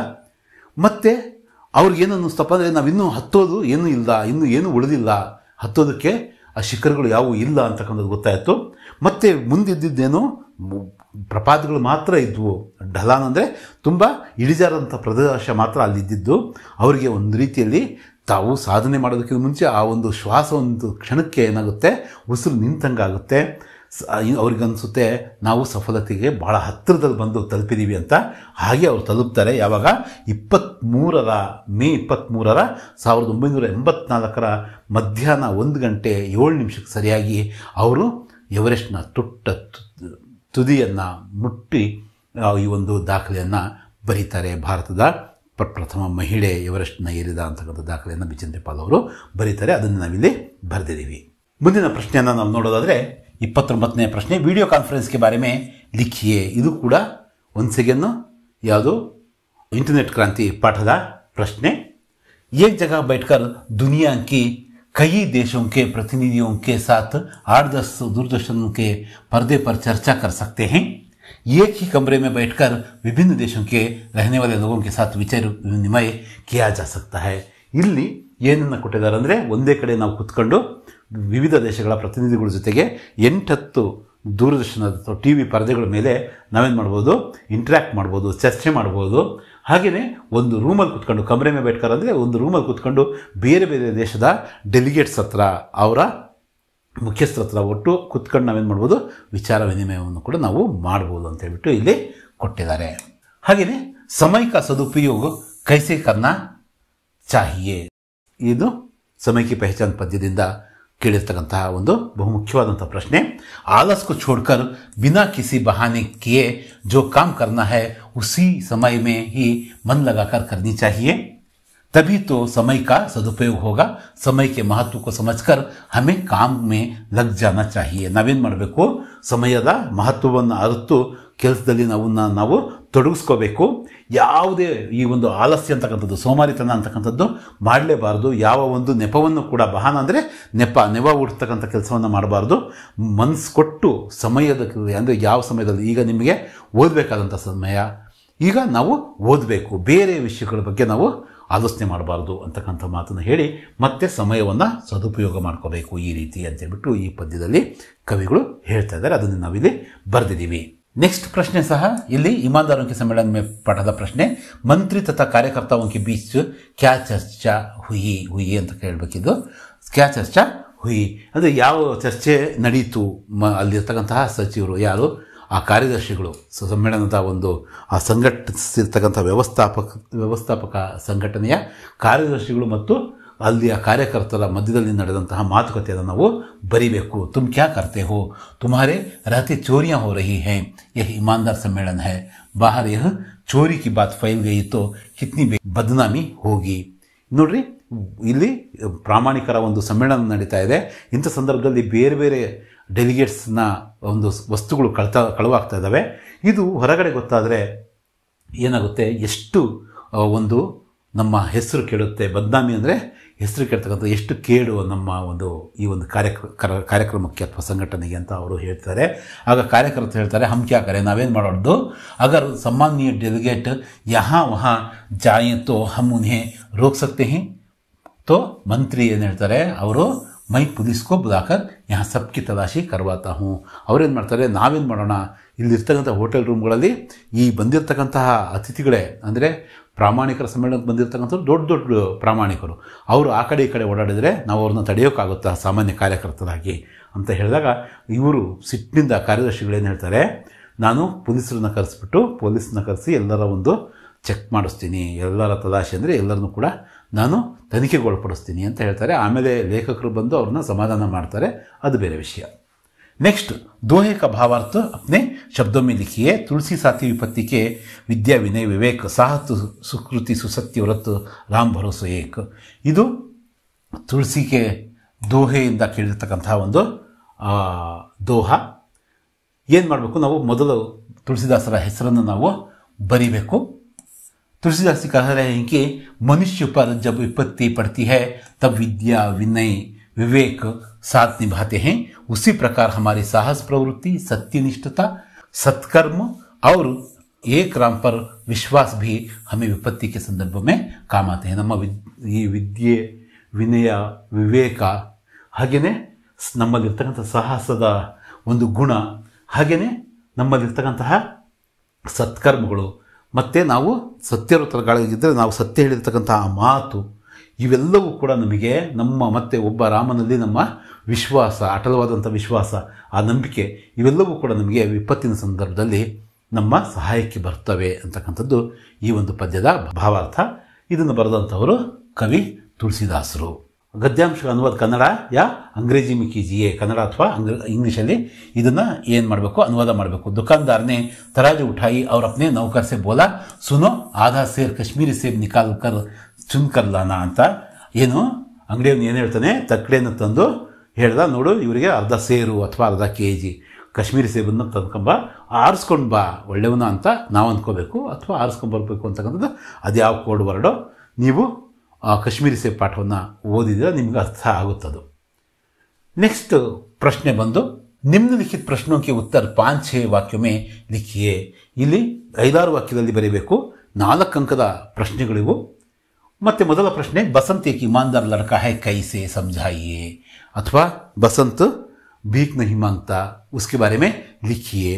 ಹೀಗೆ ವಿಭಿನ್ನವಾದಂತಹ ಕ್ವಶನ್ಗಳು. ಒಂದು ಬಸಂತ್ ಬಗ್ಗೆ ಕೇಳಬೇಕು ಈ ಪಾಠದಿಂದ, ಇಲ್ಲ ಪಂಡಿತ್ ರಾಜ್ಕಿಶೋರ್ಜಿಯವರ ಒಂದು ವ್ಯಕ್ತಿತ್ವದ ಬಗ್ಗೆ ಕೇಳಬೇಕು, ಅಥವಾ ಅವರಲ್ಲಿರ್ತಕ್ಕಂಥ ಮಾನವೀಯ ಮೌಲ್ಯಗಳ ಬಗ್ಗೆ ಕೇಳಬೇಕು. ಇವೆರಡೂ ಪ್ರಶ್ನೆಗಳನ್ನು ನಾವು ನೋಡಿಕೊಂಡ್ರೆ, ಅಥವಾ ಇದರಲ್ಲಿ ಒಂದು ಪ್ರಶ್ನೆನಾದರೂ ಕೂಡ ನಾವು ಪರ್ಫೆಕ್ಟಾಗಿದ್ದರೆ ನಾಳಿನ ಒಂದು ಎಕ್ಸಾಮಲ್ಲಿ ತುಂಬ ಈಸಿಯಾಗಿ ನಾವು ಬೇರೆ ಬೇರೆ ಥರ ಅವ್ರ ಪ್ರಶ್ನೆಗಳನ್ನು ಕೇಳ್ಬೋದು. ಬಟ್ ಮುಖ್ಯವಾಗಿ ಬೇಸ್ ಇದೆ. ಒಂದು ಯಾರ ವ್ಯಕ್ತಿತ್ವ, ಪಂಡಿತ್ ರಾಜ್ಕಿಶೋರ್ ಅವರ ವ್ಯಕ್ತಿತ್ವ, ಇಲ್ಲ ಬಸಂತ್ನ ಒಂದು ವ್ಯಕ್ತಿತ್ವ. ಈ ಎರಡು ವ್ಯಕ್ತಿತ್ವಗಳಲ್ಲಿ ಒಂದು ವ್ಯಕ್ತಿತ್ವನಾದರೂ ಕೂಡ ನಾವು ಪರ್ಫೆಕ್ಟಾಗಿ, ಕನಿಷ್ಠ ನಾನು ಹೇಳ್ತಾ ಇರೋದು ಗರಿಷ್ಠ ಅಲ್ಲ, ಗರಿಷ್ಠ ಎಲ್ಲ ಓದ್ಕೋಬೇಕು. ಇಡೀ ಪಾಠವನ್ನೇ ನಾವು ತಿಳ್ಕೊಂಡಿರಬೇಕು. ಪ್ರತಾಪದ ಬಗ್ಗೆ ಕೂಡ ನಾವು ತಿಳ್ಕೊಂಡಿರಬೇಕು. ಈ ಒಂದು 4 ಅಂಕಕ್ಕೆ ಈ ಒಂದು ಮುಖ್ಯವಾದಂತಹ ಪ್ರಶ್ನೆ ಏನು, ಬಸಂತ್ ईमानदार लड़का है, वह गरीब ज़रूर है किंतु वह भीख मांगना नहीं चाहता. ಬಸಂತ್ ಒಬ್ಬ ಪ್ರಾಮಾಣಿಕ ಹುಡುಗ, ಅವನು ಯಾವ ಕಾರಣಕ್ಕೂ ಕೂಡ ಭಿಕ್ಷೆ ಬೇಡಬೇಕು, ಇನ್ನೊಬ್ಬರ ಸಹಾಯವನ್ನು ಪಡೆದು ಬದುಕಬೇಕು ಅಂತಕ್ಕಂಥ ಆಸೆ ಪಡೋನೇ ಅಲ್ಲ. ಭಾಳಷ್ಟು ಸ್ವಾಭಿಮಾನಿ ಹುಡುಗ. ಅಪ್ನೆ ಸೆ ಮನೆ ಕಾರ್ಯ ಕರ್ತಾ ಹೈ, ಛೋಟಿ ಛೋಟಿ ಚೀಜೆ ಬೇಯಿಸ್ತಾ ಹೈ, ಸಣ್ಣ ಸಣ್ಣ ವಸ್ತುಗಳನ್ನು ಮಾರ್ತಾನೆ. ಪಿನ್ ಅಂತೆ, ಗುಂಡಿ ಅಂತೆ, ಈ ಥರದ ವಸ್ತುಗಳನ್ನು ಅವ್ರು ಮಾರಿ ಸಂತೆಯಲ್ಲಿ ದುಡಿದು ಜೀವನ ಮಾಡ್ತಿದ್ದಾನೆ. ರಾಜ್ ಕಿಶೋರ್ 2 पैसे देने के लिए तैयार भी थे, किंतु बसंत उसे साफ इनकार कर रहा है. ಅಂದರೆ ನಾನು ಭಿಕ್ಷೆಯನ್ನು ಪಡೆಯೋಲ್ಲ ಅಂತೇಳ್ಬಿಟ್ಟು 2 पैसे ನಿನಗೆ ಲಾಭ ಎಷ್ಟು ಬರುತ್ತಪ್ಪ, 2 पैसे ಬರುತ್ತೆ ತಾನೆ, ತಗೋ ನೀನು ಅಂತ ಕೊಡೋದಕ್ಕೆ ಹೋದಾಗ ಯಾರು ನಮ್ಮ ಬಸಂತ್ ಅದನ್ನು ನಿರಾಕರಿಸ್ತಾನೆ. ನಾನು ಭೀಕ್ ನಹಿ ಮಾಂಗೂಂಗ, ನಾನು ಭಿಕ್ಷೆಯನ್ನು ಕೇಳೋದಿಲ್ಲ ಅಥವಾ ಪಡೆಯೋದಿಲ್ಲ. दूसरी घटना है कि ₹1 का छुट्टा लेने जाता है, उसके पैर मोटर के नीचे दब जाती हैं. उसी संदर्भ में भी अपने छोटे भाई प्रताप को 14.5 आने राजकिशोर के घर लौटाने के लिए भेजता है. इससे किसकी, ಬಸಂತ್ ಕಿ ಇಮಾನ್ದಾರಿ ಸಾಬೀತ್ ಹೋತಿ ಹೈ. ಏನಾಗುತ್ತೆ, ಇನ್ನೊಂದು ಘಟನೆ, ಆತ ಪ್ರಾಮಾಣಿಕ ಅಂತ ಹೇಳೋದಕ್ಕೆ ಇನ್ನೊಂದು ಘಟನೆ ಯಾವುದಪ್ಪ ಅಂದರೆ, ₹1 ತಗೊಂಡು ನಾನು ಚಿಲ್ಲರೆ ತರ್ತೀನಿ, ಚುಟ್ಟ ಅಂತ ಹೇಳ್ತೀವಲ್ಲ, ತರ್ತೀನಿ ಅಂತ ಹೋದಾಗ ವಾಪಸ್ ಬರಬೇಕಾದ್ರೆ ಮೋಟರ್ ದುರ್ಘಟನೆಗೆ ಒಳಗಾಗ್ತಾನೆ. ಎಚ್ಚರ ಆದಾಗ ತಕ್ಷಣ ತನ್ನ ತಮ್ಮನ ಕೈಯಲ್ಲಿ ದುಡ್ಡು ಕೊಟ್ಟು ಉಳಿದಂತಹ ಚಿಲ್ಲರೆ ಹಣವನ್ನು ಕೊಟ್ಟು 14.25 ಹಣವನ್ನು ಕೊಟ್ಟು ಆತೇನು ಮಾಡ್ತಾನೆ, ಕಳಿಸ್ಕೊಡ್ತಾನೆ. ಇದು ಕೂಡ ಆತನಲ್ಲಿರ್ತಕ್ಕಂಥ ಪ್ರಾಮಾಣಿಕತೆಯನ್ನು ತೋರಿಸುತ್ತೆ. ನಾಳೆ ಎಕ್ಸಾಮಲ್ಲಿ ಈ ರೀತಿ ಒಂದು ಪ್ರಶ್ನೆ ಬಸಂತ್ ಕಿ ಸಚ್ಚಾಯಿಯಿಂದ, ಇನ್ನೊಂದು ಪ್ರಶ್ನೆ ಯಾವುದರಿಂದ, ಕರ್ನಾಟಕ ಸಂಪದದಿಂದ ಕೇಳಲ್ಲ. ಕೇಳಿದರೆ 2 ಪ್ರಶ್ನೆಗಳು ಕರ್ನಾಟಕ ಸಂಪದದಿಂದ ಕೇಳ್ಬೋದು, ಅಥವಾ 2 ಪ್ರಶ್ನೆಗಳು ಬಸಂತ್ ಕಿ ಸಚ್ಚಾಯಿ ಪಾಠದಿಂದ ಕೇಳ್ಬೋದು. ಆದರೂ ಇಲ್ಲಿ ಈ ಒಂದು ಮಾಡೆಲ್ ಕ್ವಶನ್ ಪೇಪರಲ್ಲಿ 2 ಕೊಟ್ಟಿದ್ದಾರೆ. ನಾವು ಓದ್ಕೊಂಡ್ರೆ ನಮ್ಮ ರಿವಿಷನ್ಗೆ ಇದು ಅನುಕೂಲನೇ. ಇನ್ನು ಕರ್ನಾಟಕದ ಪ್ರಕೃತಿ ಸೌಂದರ್ಯದ ಬಗ್ಗೆ ಕೇಳಿದಾರಲ್ಲ ಪ್ರಶ್ನೆ, ಇದಕ್ಕೆ ಉತ್ತರವಾಗಿ ನಾವು कर्नाटक की प्राकृतिक सौंदर्य अनोखी है. पश्चिम में विशाल अरबी समुद्र लहराता है. इसी प्रांत में दक्षिण से उत्तर की छोर तक फैले पश्चिमी घाट कहते हैं. इन्हीं घाटों का कुछ भाग सह्याद्री कहलाता है. दक्षिण में नीलगिरी की पर्वतावलियां शोभायमान है. कुल मिलकर कह सकते हैं कि कर्नाटक की प्राकृतिक सुषमा नयन मनोहर है. ಕರ್ನಾಟಕದ ಪ್ರಕೃತಿ ಸೌಂದರ್ಯ, ಸುಷ್ಮ ಅಂದರೆ ಸೌಂದರ್ಯ, ನೋಡೋದಕ್ಕೆ ತುಂಬ ಮನೋಹರವಾದಂಥದ್ದು. ಮತ್ತು ಇಲ್ಲಿ ಅನೋಖಿ ಅಂದರೆ ವಿಶೇಷವಾದಂಥದ್ದು. ಪಶ್ಚಿಮದಲ್ಲಿ ವಿಶಾಲವಾದಂಥ ಅರಬ್ಬಿ ಸಮುದ್ರ ಇದೆ. ಅದೇ ಪ್ರಾಂತದ ಒಂದು ಕಡೆ ದಕ್ಷಿಣದಿಂದ ಉತ್ತರಕ್ಕೆ ಪಶ್ಚಿಮ ಘಟ್ಟಗಳು ಇದ್ದಾವೆ. ಮತ್ತು ಈ ಘಟ್ಟಗಳ ಒಂದಷ್ಟು ಭಾಗವನ್ನು ಸಹ್ಯಾದ್ರಿ ಅಂತ ಕೂಡ ಕರೀತಾರೆ. ದಕ್ಷಿಣದಲ್ಲಿ ಅಂದರೆ ಮೈಸೂರು ಆ ಪ್ರಾಂತದಲ್ಲಿ ನೀಲಗಿರಿಯ ಒಂದು ಪರ್ವತ ಒಂದು ಶ್ರೇಣಿಗಳು ಕೂಡ ಇದ್ದಾವೆ. ಇವೆಲ್ಲವೂ ಕೂಡ ಸೇರಿ ಕರ್ನಾಟಕದ ಪ್ರಕೃತಿಯನ್ನು ತುಂಬ ನೋಡೋದಕ್ಕೆ ನಯನ ಮನೋಹರವಾಗಿ ಅದು ಇದೆ ಅಂತ ಹೇಳ್ಬಿಟ್ಟು ನಾವು ಬರೀಬೇಕು. ಇಲ್ಲಿ ನಿಮ್ನಲಿಖಿತ ಕವಿತಾಂಶಕ್ಕೂ ಪೂರ್ಣ ಕೀಜಿ ಅಂತ ಹೇಳಿದ್ದಾರೆ.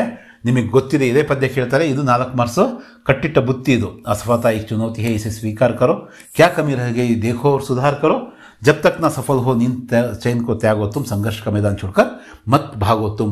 ಈ ಪದ್ಯ ಕೋಶಿಶ್ करने वालों की कभी नहीं हार नहीं होती है ಕೊನೆಯ ಒಂದು ಪ್ಯಾರಾಗ್ರಾಫ್ನ ಈ ಒಂದು ಪದ್ಯವನ್ನು ಬಹ್ಯಾಟ್ ಮಾಡಿದ್ದೀರಾ ಅಂತ ಅಂದ್ಕೊತೀನಿ ಈಗಾಗಲೇ. ಇದು ತಪ್ಪಿಲ್ದಂಗೆ, ಅಂದರೆ ಇಲ್ಲಿ ಏನು ವಿರಾಮ ಚಿಹ್ನೆಗಳಿದ್ದಾವೆ, ಏನು ಇವಿದ್ದಾವೆ, ಇವನ್ನ ಕರೆಕ್ಟಾಗಿ ನೋಡಿಕೊಂಡು ಸ್ಪೆಲ್ಲಿಂಗ್ ಮಿಸ್ಟೇಕ್ ಇಲ್ಲದಂಗೆ ನೀಟಾಗಿ ಬರೆದ್ರೆ 4ಕ್ಕೆ 4 ಅಂಕ ನಾವು ಈಸಿಯಾಗಿ ಗಳಿಸಬಹುದು. ನಿಮ್ನಲಿಖಿತ ಗದ್ಯಾಂಶ ಧ್ಯಾನಪೂರ್ವಕ ಪಡ್ಕರ್ ನೀಚೆ ದಿए गए ಪ್ರಶ್ನೋं के उत्तर लिखिए. ಇದು ಕೂಡ ಅಷ್ಟೇ, ಇಲ್ಲಿ ಪ್ಯಾರಾಗ್ರಾಫ್ನ ಕೊಟ್ಟಿದ್ದಾರೆ, ನಾಳೆ ಯಾವುದೋ ಬೇರೆ ಪ್ಯಾರಾಗ್ರಾಫ್ ಕೊಡ್ತಾರೆ, ಇಲ್ಲೇ ಪ್ರಶ್ನೆಗಳಿರ್ತವೆ, ಇಲ್ಲೇ ಉತ್ತರಗಳಿರ್ತವೆ. ನಾವು ಸ್ವಲ್ಪ ಗಮನ ಕೊಟ್ಟು ಓದಿದರೆ ಈಸಿಯಾಗಿ ನಾವೇನು ಮಾಡ್ಬೋದು, ಇದಕ್ಕೆ ಉತ್ತರಿಸ್ಬೋದು. ಒಂದು ವಾಕ್ಯದಲ್ಲೇ ಉತ್ತರಿಸಬೇಕು ಅಂತಕ್ಕಂಥದ್ದು ಏನಿಲ್ಲ. ನಮಗೆ ಕನ್ಫ್ಯೂಸ್ ಇತ್ತು 2 ವಾಕ್ಯಗಳಲ್ಲಿ ಅದರ ಆನ್ಸರ್ ಇದೆ ಅಂದರೆ 2 ವಾಕ್ಯಗಳನ್ನು ಇಲ್ಲಿ ಬರೀರಿ.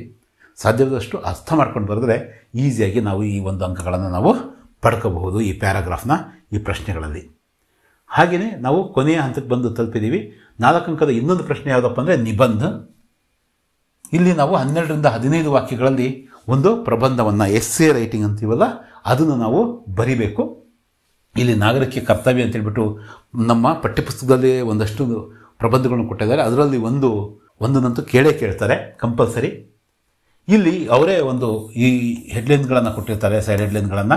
ಒಂದು ನಾಗರಿಕನ ಅರ್ಥ ಏನು, ಆ ಕರ್ತವ್ಯ ಮತ್ತು ಲಕ್ಷಣಗಳೇನು, ಮತ್ತು ನಾಗರಿಕ ಮತ್ತು ಸರ್ಕಾರದ ಮಧ್ಯದಲ್ಲಿರ್ತಕ್ಕಂತಹ ಆ ಸಂಬಂಧಗಳೇನು, ಮತ್ತು ಇದು ನಿಷ್ಕರ್ಷೆ, ಕೊನೆಗೆ ಉಪಸಂಹಾರ ಅಂತಕ್ಕಂಥದ್ದು. ಇದನ್ನು ನಾವು ನೀಟಾಗಿ ಬರಿಬೇಕು. ನಮ್ಮ ಪಾಠದ ಹಿಂದ್ಗಡೆ ಇರ್ತಕ್ಕಂಥದ್ದು ಒಂದು ಪ್ರಶ್ನೆಯನ್ನು ಕಂಪಲ್ಸರಿ ಕೇಳ್ತಾರೆ, ಅದನ್ನಾದರೂ ನಾವು ನೋಡ್ಕೋಬೋದು. ನಾಗರಿಕ ಕರ್ತವ್ಯ ಇನ್ನಿತರೆ ಒಂದು ನಿಬಂಧಗಳನ್ನು. ಹಾಗೆಯೇ ಈಗ ತತ್ಕಾಲದಲ್ಲಿ ಈಗ ಇರ್ತಕ್ಕಂತಹ ಕರೆಂಟ್ ಸಿಚುಯೇಷನ್ಗೆ ಸಂಬಂಧಪಟ್ಟಂತಹ ಸ್ವಚ್ಛ ಭಾರತ್ ಅಭಿಯಾನ ಅಥವಾ ಪಾಠದಿಂದ ಆದರೆ ಇಂಟರ್ನೆಟ್ ಕ್ರಾಂತಿ ಈ ಒಂದು ಇದರಿಂದನೂ ಕೂಡ ಕೇಳ್ಬೋದು. ಅಥವಾ ಕರ್ನಾಟಕ ಸಂಪದ ಪಾಠ ಇದೆ ಅಲ್ವಾ, ಅದಕ್ಕೆ ಪೂರಕವಾಗಿ ಕೂಡ ಒಂದು ಪ್ರಶ್ನೆಯನ್ನು ನೀವು ನಿಬಂಧಕ್ಕೆ ಸಂಬಂಧಪಟ್ಟಂಥ ಒಂದು ಪ್ರಶ್ನೆ ಕೇಳ್ಬೋದು. ಇದನ್ನು ನೀವು ನೋಡ್ಕೋಬೇಕು, ಇದನ್ನು ನಾವು ತಿಳ್ಕೋಬೇಕು ಅಷ್ಟೇ. ಇಲ್ಲಿ ವನ ಮಹೋತ್ಸವ ಇದು ಕೂಡ ಪಾಠದ ಕೊನೆಯಲ್ಲಿ ಇರ್ತಕ್ಕಂಥದ್ದೇ, ನಿಮಗೆ ಗೊತ್ತಿರುತ್ತಿದ್ದು. ಒಂದು ಪತ್ರ ಇಲ್ಲಿ ಕೇಳಿದರೆ, ಒಂದು ವೈಯಕ್ತಿಕ ಪತ್ರ ಇರುತ್ತೆ, ಇನ್ನೊಂದು ವ್ಯಾವಹಾರಿಕ ಪತ್ರ, ಲೀವ್ ಲೆಟ್ರ್, ಏನು ಚುಟ್ಟಿ ಪತ್ರ ಅಂತ ಕೇಳ್ತೀವೋ ಅದನ್ನೇ ನೀವು ಜಾಸ್ತಿ ಪ್ರಾಕ್ಟೀಸ್ ಮಾಡಿದ್ದೀರಾ ಅನ್ನೋದು ಗೊತ್ತು. ಮ್ಯಾಕ್ಸಿಮಮ್ ನಾವು ಅದರಲ್ಲೇ ಮಾರ್ಕ್ಸ್ನ ತುಂಬ ಈಸಿಯಾಗಿ ನಾವು ತೊಗೋಬೋದು. ನಾನು ಹೇಳ್ತಕ್ಕಂಥದ್ದು ಏನಪ್ಪ ಅಂದರೆ ಅದನ್ನೇ ನೀವು ಬರೀರಿ. ಈಗ ಕನ್ನಡದಲ್ಲಿ ವ್ಯಾವಹಾರಿಕ ಪತ್ರನೋ ಅಥವಾ ಖಾಸಗಿ ಪತ್ರ ಎರಡರಲ್ಲೊಂದು ಬರೀತೀರಾ, ಆದರೆ ಹಿಂದಿಯಲ್ಲಿ ಸಾಧ್ಯವಾದಷ್ಟು ಚುಟ್ಟಿ ಪತ್ರ ಕೇಳ್ತಾರೆ. ಯಾವುದಾದ್ರೂ ಒಂದು ಕಾರಣವನ್ನು ಕೊಟ್ಟು 2 ದಿನ ಅಥವಾ 3 ದಿನ ಅಥವಾ 4 ದಿನದ ಒಂದು ರಜಾ ಚೀಟಿಯನ್ನು ಬರೀರಿ ಅಂತ, ಅದನ್ನು ಬರೆದ್ರೆ ಈಸಿ. गांव जाने के लिए 4 दिनों की छुट्टी मांगते हुए अपने प्रधान अध्यापक को एक पत्र लिखिए. ನೀವು ಊರಿಗೆ ಹೋಗಬೇಕು, ಹಳ್ಳಿಗೆ ಹೋಗಬೇಕು, ಅಥವಾ ಮದುವೆಗೆ ಹೋಗಬೇಕು, ಅಥವಾ ಆರೋಗ್ಯ ಚೆನ್ನಾಗಿಲ್ಲ, ಇದು ಯಾವುದಾದ್ರೂ ಕಾರಣವನ್ನು ಕೊಡ್ತಾ ನಾವೇನು ಮಾಡಬೇಕು, 4 ದಿನಗಳ ಒಂದು ರಜೆ ಅಥವಾ 3 ದಿನ ಇಲ್ಲೇ ಕೊಟ್ಟಿರ್ತಾರೆ. ಇಲ್ಲಿ ಕಾರಣ ಇದೆ, ಇಲ್ಲಿ ಏನಿದೆ, ಎಷ್ಟು ದಿನ ಅಂತಕ್ಕಂಥದ್ದು ಇದೆ, ಇದನ್ನು ನಾವು ಬರೀಬೇಕು. ಇಲ್ಲಿ ಹೆಸರನ್ನು ಬರಿಬೇಕಾಗಿಲ್ಲ, ಇಲ್ಲಿ ಅ ಇ ಅಂತ ಬರೆದ್ರೆ ಆಯಿತು. ಈ ರೀತಿ ಅ ಇ ಅಂತ ಬರೀರಿ. ಹೆಸರನ್ನು, ನಿಮ್ಮ ಹೆಸರನ್ನೇನು ಇಲ್ಲಿ ಉಲ್ಲೇಖ ಮಾಡಬೇಡಿ. ಕನ್ನಡದಲ್ಲಾದರೆ ಅವರೇ ಒಂದು ಹೆಸರನ್ನು ಕೊಟ್ಟಿರ್ತಾರೆ, ನೀವು ಇವರೆಂದು ತಿಳಿಯಿರಿ ಅಂತ. ಇಲ್ಲಿ ಹಾಗಲ್ಲ, ಇಲ್ಲಿ ಡೈರೆಕ್ಟಾಗಿ ಪ್ರಶ್ನೆಗಳಿರ್ತಾರೆ. ತುಂಬ ಸರಳ ಲ್ಯಾಂಗ್ವೇಜ್ ಅಲ್ಲ, ತುಂಬ ಈಸಿಯಾಗಿ ನಾವು ಇದನ್ನು ಬರಿಬೋದು. ಅಲ್ಲಿ ಊರಿನ ಹೆಸರು ಮತ್ತು ಡೇಟನ್ನು ಹಾಕಿದ್ದೀವಿ. ಇಲ್ಲಿ 10ನೇ ತರಗತಿ 10वीं ಕಕ್ಷಾ ಸರ್ಕಾರಿ ಹೈಸ್ಕೂಲ್ ಬೆಂಗಳೂರು ಅಂತ ಬರೆದಿದ್ದೀವಿ. ನೆಕ್ಸ್ಟ್ ಸೇವಾಮೆ, ಇಲ್ಲಿ ನಮ್ಮ ಪ್ರಧಾನ ಅಧ್ಯಾಪಕರು, ನಮ್ಮ ಪ್ರಿನ್ಸಿಪಾಲು ಅಥವಾ ಹೆಡ್ ಮಾಸ್ಟರ್ ಹೆಸರನ್ನು ಮತ್ತು ಇದನ್ನು ನಾವು ಬರೆದ್ವಿ. ಮಾನ್ಯವರು ವಿಷಯ 4 ದಿನಗಳ ರಜಾ ಚೀಟಿಯನ್ನು ಕೇಳಿ ಅಂತ ಇದೆ. ಮತ್ತು ಇಲ್ಲಿ ಚುಟ್ಟಿಕಿದೆ ಪ್ರಾರ್ಥನಾ ಪತ್ರ, ಇದು ವಿಷಯ, ಇದೊಂದು ಸಪ್ರೇಟ್ ಲೈನಲ್ಲಿ ಬರೆದು ಸವಿನಯ ನಿವೇದನ ಹಾಕಿ, ಮೈ मेरे गांव, मेरा गांव बेटा, मेरे गांव जाने के कारण 4 दिनों तक पाठशाला में उपस्थित नहीं रह पाऊंगा, इसलिए आज से ಅಂದರೆ 1-2-2024 ಅಂತ ಬರೀತಿದ್ದೀವಿ. ಅಲ್ಲಿಂದ 4ನೇ ತಾರೀಕುವರೆಗೂ ಕುಲ್ ಮಿಲಾಕರ್ 4 ದಿನೋं की छुट्टी देने की कृपा करें. ಇದನ್ನು ನೀವು ಇಲ್ಲಿ ಐ ಬಟನನ್ನು ಒತ್ತಿಬಿಟ್ಟು ಕೂಡ ಈ ಪತ್ರವನ್ನು ಹೇಗೆ ಬರೀಬೇಕು ಅಂತಕ್ಕಂಥದ್ದನ್ನು ಸಂಪೂರ್ಣವಾಗಿ ವಿವರಿಸಿರತಕ್ಕಂಥ ಒಂದು ಮಾಹಿತಿ ಇರತಕ್ಕಂಥ ವಿಡಿಯೋ ಇದೆ. ಆ ವಿಡಿಯೋನ ನೀವು ತಪ್ಪದೆ ನೋಡಿ. ಇಷ್ಟನ್ನು ನಾವು ಪತ್ರದಲ್ಲಿ ಬರಿಬೇಕು. ಆ ವಿಡಿಯೋದಲ್ಲಿ ನೀವು ಹೆಚ್ಚಿನ ವಿವರಗಳನ್ನು ಪಡೀರಿ. ಇಷ್ಟನ್ನು ನೀವು ಇಲ್ಲಿ ಬರಿತೀರಾ. ಧನ್ಯವಾದ ಸಹಿತ ಅಂತ ಬರೆದು ಆಪ್ಕ ಆಜ್ಞಾಕಾರಿ ಛಾತ್ರ ಅಂತ ಬರೆದು ಇಲ್ಲಿ ಮತ್ತೆ ಈ ಅಂತಲೇ ಬರಿತೀರಾ. ಮತ್ತು ಇಲ್ಲಿ ನೀವು ಆ ಒಂದು ನಿಮ್ಮ ಕ್ಲಾಸು ಮತ್ತು ಸೆಕ್ಷನ್ನ ನೀವು ಬರಿತೀರಾ. ಈ ಒಂದು ಪತ್ರವಾದ ಕಳವರ ಮತ್ತು ಇನ್ನಿತರ ವಿಷಯಗಳನ್ನು ತುಂಬ ಚೆನ್ನಾಗಿ ವಿವರಿಸಿರ್ತಕ್ಕಂಥ ಈ ವಿಡಿಯೋವನ್ನು ನೋಡಿ ಹೆಚ್ಚಿನ ಒಂದು ಮಾಹಿತಿಯನ್ನು ಪಡ್ಕೊಳ್ಳಿ. ಮತ್ತು ಇನ್ನೊಂದು ವಿಡಿಯೋದಲ್ಲಿ ತಪ್ಪದೆ ಭೇಟಿ ಮಾಡೋಣ. ಎಜುಕೇಷನ್ ಮುನ್ನಡೆ ಚಾನಲ್ಗೆ ಸಬ್ಸ್ಕ್ರೈಬ್ ಆಗಲಿಲ್ಲ ಅಂದರೆ ಸಬ್ಸ್ಕ್ರೈಬ್ ಮಾಡ್ಕೊಳ್ಳಿ. ಹಾಗೆ ಈ ವಿಡಿಯೋ, ನಮ್ಮ ಪ್ರಯತ್ನ ನಿಮಗೆ ಇಷ್ಟ ಆಗ್ತಾಯಿದ್ರೆ ತಪ್ಪದೆ ಲೈಕ್ ಮಾಡಿ. ಈ ವಿಡಿಯೋವನ್ನು ನಿಮ್ಮ ಫ್ರೆಂಡ್ಸ್ ಜೊತೆಗೆ ಹಂಚ್ಕೊಳ್ಳಿ. ಧನ್ಯವಾದಗಳು.